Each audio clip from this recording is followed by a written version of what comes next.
Doesn't everyone love Laurel and Hardy? They might not have been the creative geniuses of other silent comedy greats such as Chaplin, Keaton, or Harold Lloyd, but they were so very likeable. They were brought together by producer Hal Roach in 1926, and the teaming was a masterstroke. Stan Laurel was a veteran of the English music hall. He had worked in the same company as Chaplin, and he was a master of physical comedy, while Oliver Hardy, known all his life as Babe, was a courtly, portly gentleman from the deep south who was born in Harlem, Georgia. They seemed genuinely fond of one another, and audiences grew to love Ollie's exasperated looks into the eye of the camera and Stan's tearful temper tantrums.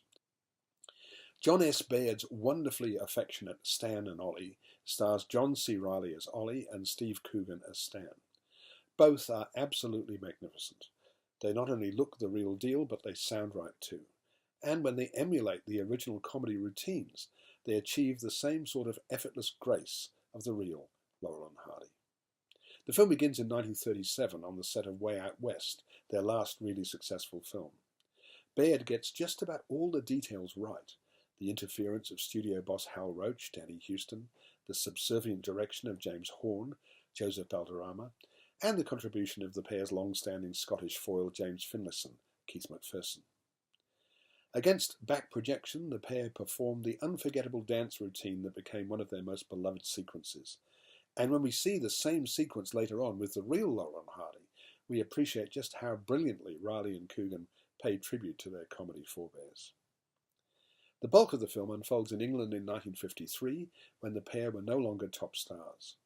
Their final performances took place on a tour of lesser English music halls, organised by theatrical entrepreneur Bernard Delfont, Rufus Jones. Audiences are sparse, perhaps because everyone's going to see Abbott and Costello Go to Mars, which is playing in cinemas. And Babe is clearly unwell.